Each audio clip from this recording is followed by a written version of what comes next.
बोल मेरे श्री गुरु महाराज की जय।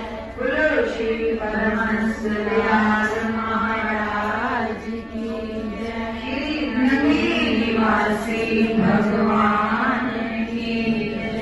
बोलो मेरे स्वामी जी महाराज की जय। श्री जुगल जोड़ी महाराज की जय।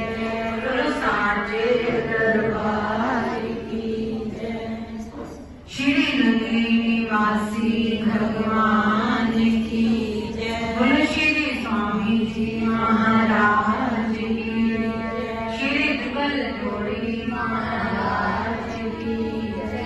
बोलो साचे दरबार की बात का साक्षी है कि जगत कल्याण के लिए, जगत उद्धार के लिए श्री नंगली निवासी भगवान जी का दुनिया में आना हुआ और समस्त जीवों के कल्याण के लिए श्री सद्गुरुदेव भगवान ने कितना घोर तप किया, इतिहास इस बात का साक्षी है। क्योंकि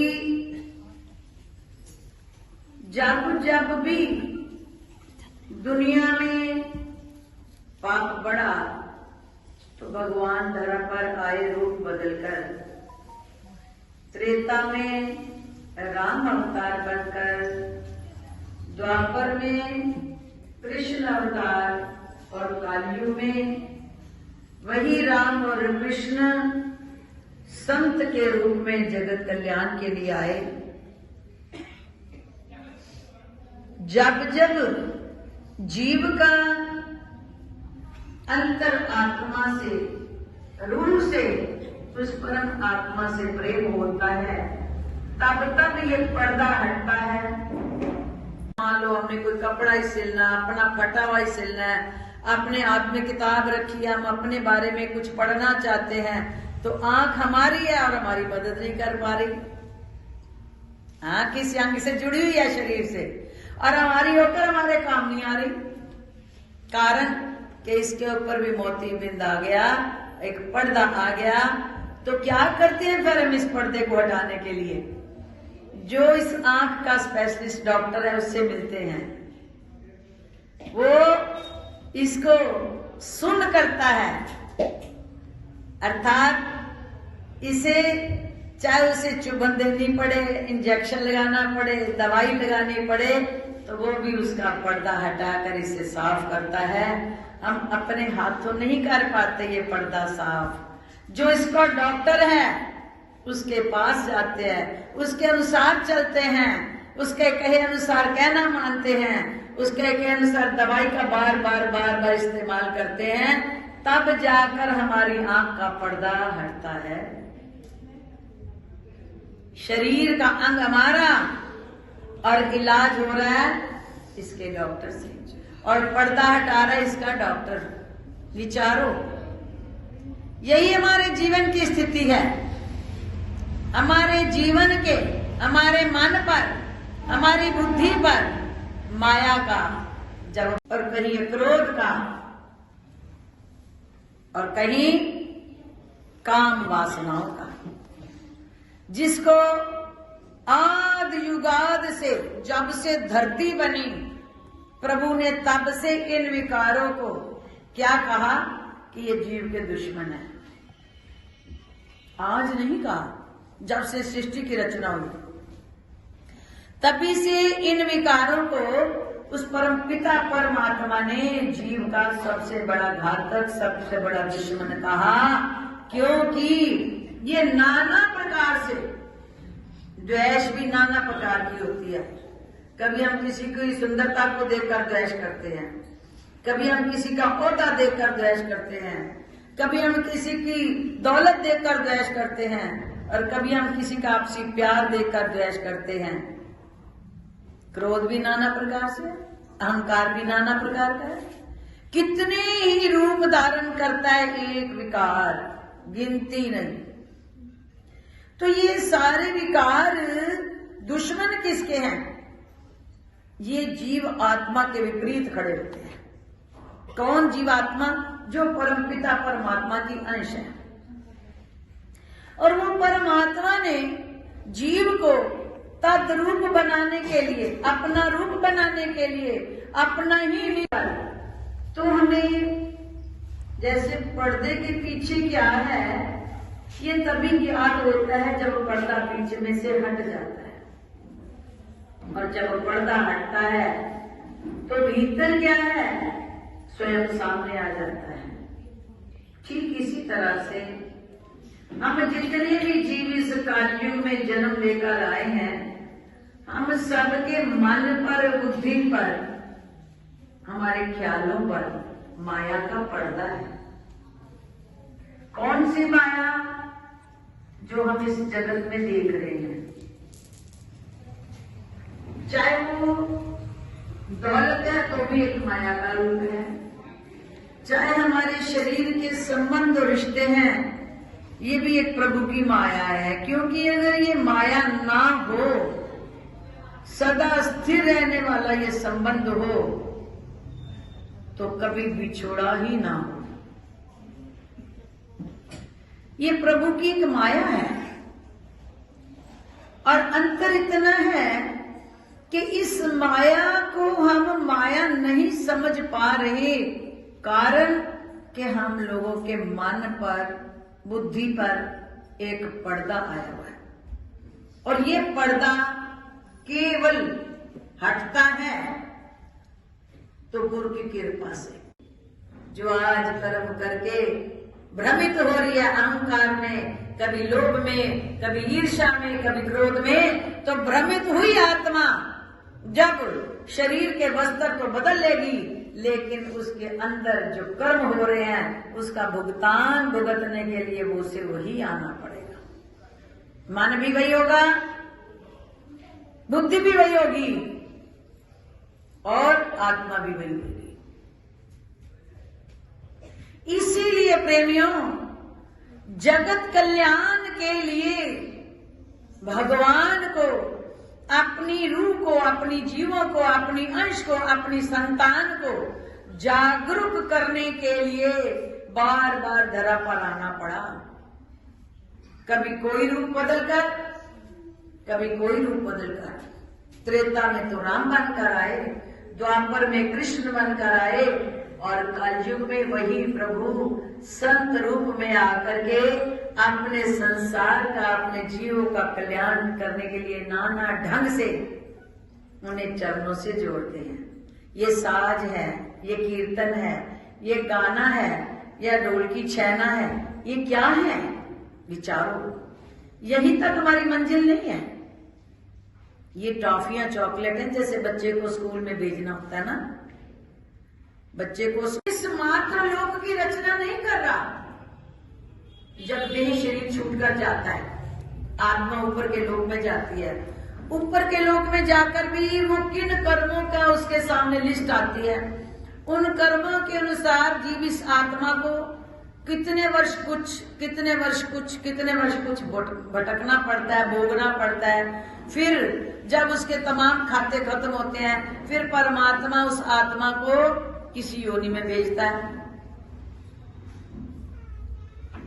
कभी विचारा हमने? अब हम अपनी आंखों से देखते हैं ना बैलगाड़ी पे क्या होता है, जंगल से आते हो सतगुरु नगर देखते होगे, कितने क्विंटल गन्ना लदा होता है बैल पे, लदा होता है ना, इतना बोझ से दबा होता है, फिर भी उसको चलाने वाला मारी जा रहा, उसका खून निकाल रहा है। दिल को क्या चोट लगती है सुन, हाय इसमें भी आत्मा है। कितना बोझ उठा के उसका चल रहा है और फिर भी इसकी कोई आवाज नहीं सुन पा रहा कि इसे कितना दर्द हो रहा है। दर्द तो क्या बांटना, जरा सा मोड़ काटना होता तो उसे मार के मोड़ कटवाते हैं। विचारो, ये वही हमारी आत्मा। ना जाने जब हम मानुष जन्म बन करके ज्ञान, विवेक, सोझी, शुद्ध बुद्ध सब होने पर भी कहने लगे नगली जाना है, स्नान करना है, स्नान करना नगली जाना। कहती मैंने कहा हाँ जी स्नान करना है, नगली जाना है। कहते मेरी सोटी पकड़ ला। तो कह रही उन्होंने मेरे हाथ में सोटी अपनी पकड़ा दी और सोटी की जो मुट्ठी थी वो उन्होंने पकड़ी थी गुरु महाराज जी ने। मैंने उनकी पतली छड़ी का कोना पकड़ा और गुरुमाई की रफ्तार इतनी तेज इतनी तेज इतनी तेज कदम थे श्री गुरुमाई के कि मैं दौड़ती दौड़ती दौड़ती दौड़ती उनके साथ चलती रही। वो यमुना नगर से पैदल मुझे नगली लेके आए। बोलो हरि हर बाबा की जय, निवासी भगवान कह रही जैसे मैं ना नगली बरामदे में आई श्री गुरुमाई के सामने तो मेरे को कहने लगे तूने कुछ खाया नहीं है, कई दिन से भूखी है। मेरे हाथ में उन्होंने 2 समोसे रख दिए। कहने लगे बच्चे पहले ये खा ले। कि बाजी सच्ची मुच्ची मैंने मतलब समोसे मेरे अंदर गए होंगे, मुझे तो नहीं पता ना। तो समोसे खाने के बाद मेरे हाथ में चरण दूध रखी। कहने लगी ये चरण दूध ले और चरण दूध डाल के जा स्नान कर ले नलके में। उन्होंने मेरे को नलके की ओर भेजा और मैंने स्नान किया। तो उसके बाद सिर समेत स्नान किया, पूरा गिल्ली थी तो मेरे को नहीं पता। तो उसके बाद कहने लगे सतगुरु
नगली निवासी भगवान को ढूंढा।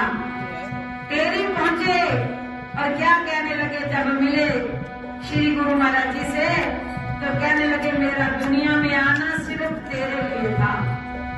आज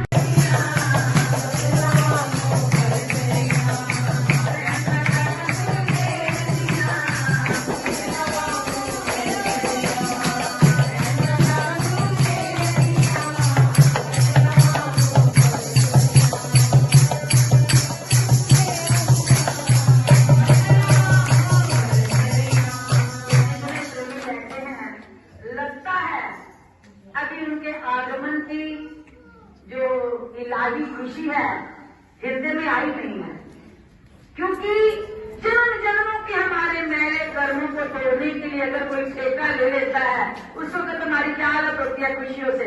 शुक्र है मेरे सारे पाप धोने वाला कोई मेरा मालिक मुझे मिल गया। और अगर हकीकत में उनके आगमन की हमारे हृदय को ऐसी अपूर्ण विश्वास के साथ खुशी होगी कि मेरे जन्मों के पाप को धोने वाला, मेरे जीवन के बोझ को उठाने वाला दुनिया में आ गया है। और अब मुझे न कर्मों की चिंता है और न गुनाहों का भय है। जो हो चुके सो हो चुके, मेरे पाप अब धोने वाला मेरा मालिक मुझे मिल गया है। परंतु ऐसा विश्वास होगा तो हम रुक भी पाएंगे, बैठ भी पाएंगे, टिक भी पाएंगे। तो कहते हैं अक्खा वाले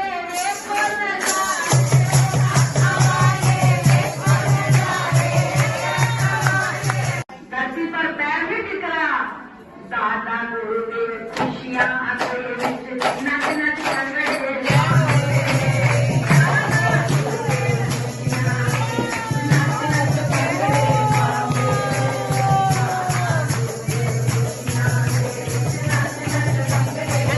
फोटो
अपने लाल को दे उठा के लख लख सगन मनांगे अपने लाल को दे उठा के लख लख सगन मनांगे अपने लाल को दे उठा के लख लख सगन मनांगे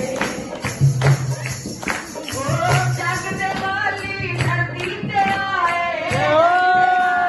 धरती पे आए जग दे वाली धरती पे आए जग दे वाली धरती पे आए जय जयकार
तेरी दा चन धरती ते आया ते रूहां गड गड हो गईयां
माघ महीना आया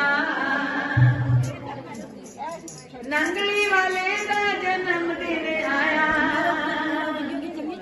राधे प्यारी ने लाल है जाया मुरारी हाल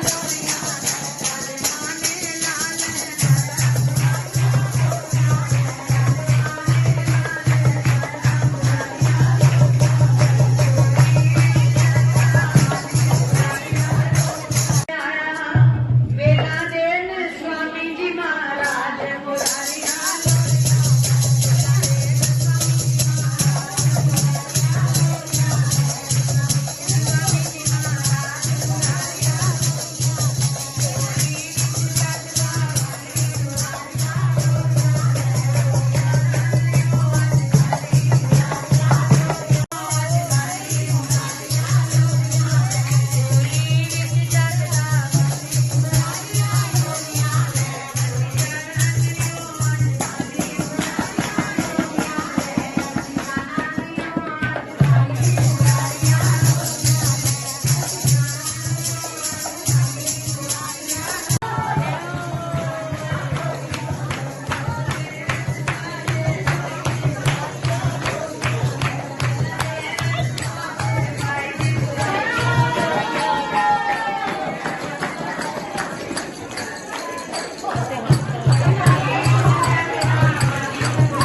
रे